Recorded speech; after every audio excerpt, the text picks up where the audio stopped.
Artemis Fowl and the Arctic Incident by Erin Kofer. Artemis Fowl is a child prodigy from Ireland who has dedicated his brilliant mind to criminal activities. When Artemis discovers that there is a fairy civilization below ground, he sees it as a golden opportunity. Now there is a whole new species to exploit with his ingenious schemes. But Artemis doesn't know as much as he thinks about the fairy people, and what he doesn't know could hurt him. Prologue. Murmansk, northern Russia, 2 years ago. The two Russians huddled around a flaming barrel in a fertile attempt to ward off the Arctic chill. The Bay of Kola was not a place he wanted to be after September, especially not Murmansk. In Murmansk, even the polar bears wore scarves. Nowhere was colder, except maybe Norilsk. The men were mafia enforcers and were more used to spending their evenings inside stolen BMWs. The larger of the two, Mikhail Vasinkin, checked the fake Rolex beneath the sleeve of his fur coat. "This thing could freeze up," he said, tapping the diving beetle. "What am I supposed to do with it then?" "Stop your complaining," said the one called Kamar. "It's your fault we're stuck outside in the first place." Vasinkin paused. "Pardon me?" "Our orders are simple. Sink the Fowl Star.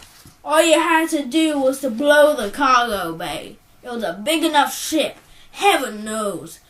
Blow the cargo bay and down she goes. But no, the great Vasinkin hits the stern, not even a backup rocket to finish the job.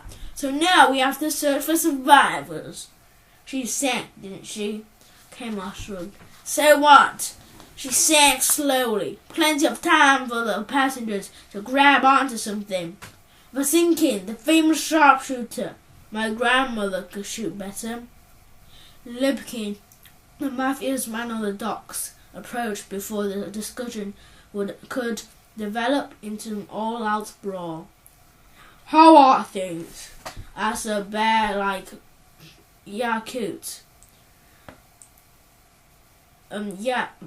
Vasinkin spat over the quay wall. "How do you think? Did you find anything?" "Dead fish and broken crates," said the Yakut, offering both enforcers a steaming mug.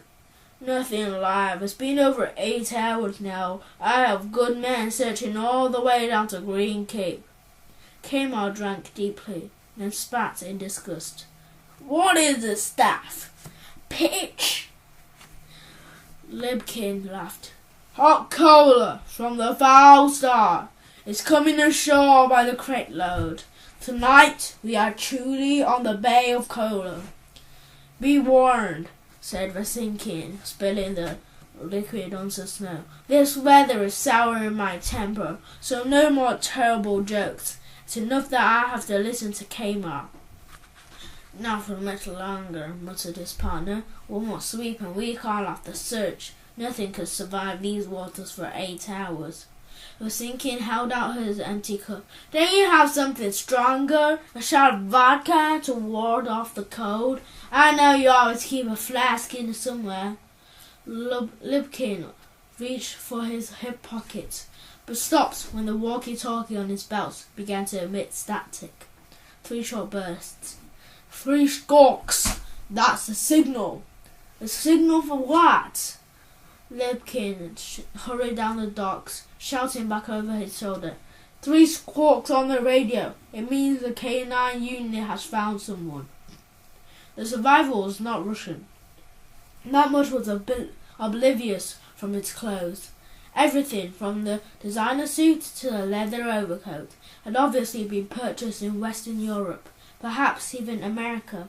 They were tailored to fit and made from the highest quality material. Though the man's clothes were relatively intact, his body had not fared so well. His bare feet and hands were mottled with frostbite. His one leg hung strangely limp below the knee, and his face were a horrific mat of burns. The search crew had carried him from a ravine 3 clicks south of the harbour on a makeshift tarpaulin stretcher. The men crowded around their prize, stamping their feet against the cold that invaded their boots. Vasinkin elbowed his way through the gathering, kneeling for a closer look. "You'll lose a leg for sure," he noted. "A couple of fingers, too. The face didn't look too good either." "Thank you, Dr. McHale," commented Kamar dryly. "Any ID?" Vasinkin conducted a quick thief search. "Wallet and watch." "Nothing. That's odd. You'd think a rich man like this would have some personal effects, wouldn't you?" Kamar nodded. "Yes, I would." He turned to the circle of men. 10 seconds, then there'll be trouble. Keep the currency, everything else I need returned." The sailors considered it.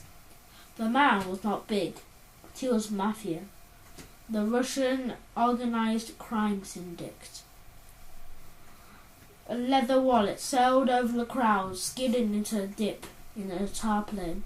Moments later, it was joined by a Cartier chronograph. Gold was diamond studded in, worth 5 years of an average Russian's wages. "Wise decision," said Kamar, scooping up the treasure trove. "Well, asked Vasinkin. "Do we keep him?" Kamar pulled a platinum Visa card from the kid's-skin wallet, checking the name. "Oh, we keep him," he replied, activating his mobile phone. "We keep him and put some blankets over him. The way our luck's going, he'll catch pneumonia. And believe me, we don't want anything to happen to this man. He's our ticket to big time." Kamar was getting excited. This was completely out of character for him. Vasinkin clambered to his feet. "Who are you calling? Who is this guy?" Kamar picked a number from his speed dial menu. "I'm calling Britvat. Who do you think I'm calling?" Vasinkin paled. Calling the boss was dangerous. Britvat was well known for shooting the bearer of bad news. "It's good news, right? You're calling with good news." Kamar flipped the Visa at his partner. "Read that."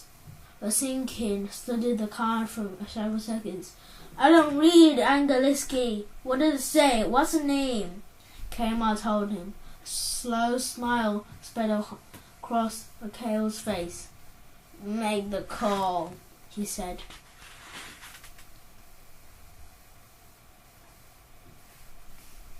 Chapter 1. Family Ties. The loss of her husband had a profound effect on Angeline Fowl. She had retreated to her room, refusing to go outside. She took refuge in her mind, preferring dreams of the past to real life. It is doubtful whether she would have recovered had not her son, Artemis II, done a deal with the elf, Hollyshot. His mother's sanity in return for half the ransom gold he had stolen from the fairy police. His mother fully recovered. Artemis Jr. focused his efforts on locating his father, investing large amounts of the family fortune in Russian excursions, local intelligence, and internet search companies. Young Artemis had received a double share of Fowl Gill. However, with the recovery of his mother, a moral and beautiful lady, it became increasingly difficult for him to realize his ingenious schemes that were ever more necessary to fund the search for his father. Angeline, distraught by her son's obsession and afraid of the effects of the past 2 years on his mind, signed up her 13-year-old for treatment with a school counsellor. You have to feel sorry for him, the counsellor, that is. St. Bartholomew's School for Young Gentlemen, Country Wilco, Ireland, present day. Dr. Poe leaned back in his padded armchair, eyes flickering across the page in front of him. "Now, Master Fowl, let's talk, shall we?" Artemis sighed deeply, smoothing back his dark hair back from her wide, pale brow. When would people learn that a mind such as his could not be dissected? He himself had read more psychology textbooks than the counselor. He had even contributed an article to the Psychologist's Journal under the pseudonym Dr. F. Roy Dean Skillop. "Certainly, Doctor. Let's talk about your chair. Victorian?" Poe rubbed the leather arm fondly. "Yes, quite correct. Something of a family heirloom. My grandfather acquired it in an auction at Sotheby's. Apparently it once stood in the palace, the Queen's favourite." A taunt smile stretched Artemis's lips, maybe a centimetre. "Really, Doctor, they don't generally allow fakes in the palace." Dr. Poe's grip stretched the worn leather. "Fake? I assure you, Master Fowl, this is completely authentic." Artemis leaned in for a closer examination. "It's clever, I grant you, but look there." Poe's gaze followed the youth's finger. "Those furniture tacks. See the crisscross pattern on the head? Machine tooled. 1920 at the earliest. Your grandfather was duped. But what's matter? A chair is a chair. A possession of no importance, eh, Doctor?" Poe scribbled furiously, burying his dismay. "Yes, Artemis, very clever. Just as your Fowl says. Playing your little games. Now, shall we get back to you?" Artemis II straightened the crease in his trousers. "There is a problem here, Doctor." "Really? And what might that be?" "The problem is that I know the textbook replies to any question you care to ask." Dr. Poe jotted in his pad for a full minute. "We do have a problem, Artemis, but that's not it," he said eventually. Artemis almost smiled. No doubt the doctor would treat him to another predictable theory. Which disorder would he have today? Multiple personality, perhaps? Or maybe he'd be a pathological liar. "The problem is that you don't respect anyone enough to treat them as an equal." Artemis was thrown by the statements. This doctor was smarter than the rest. "That's ridiculous. I hold several people in the highest esteem." Poe did not glance up from his notebook. "Really? Who, for example?" Artemis thought for a moment. "Albert Einstein? His theories were usually correct. And Archimedes, the Greek mathematician." "What about someone that you actually know?" Artemis thought hard. No one came to mind. "What? No examples?" Artemis shrugged. "You seem to have all the answers, Dr. Poe. Why don't you tell me?" Poe opened a window on his laptop. "Extraordinary! Every time I read this. My biography, I presume." "Yes, it explains a lot."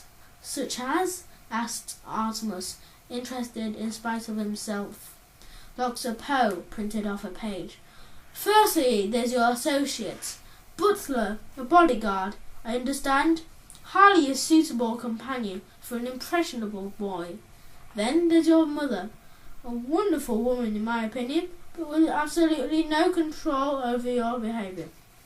Finally, there's your father. According to this, he wasn't much of a role model even when he was alive." The remark stunned, but Artemis was not about to let the doctor realise how much. Your Fowl is mistaken, Doctor," he said. "My father is alive. Missing, perhaps, but alive." Poe checked the sheet. "Really? I was under the impression that he has been missing for almost 2 years. Why, the courts have declared him legally dead." Artemis's voice was devoid of emotion, though his heart was pounding. "I don't care what the courts say, or the Red Cross. He is alive, and I will find him." Poe scratched another note. But even if your father was to return, then what? He asked. Will you follow in his footsteps? Will you be a criminal like him? Perhaps you already are.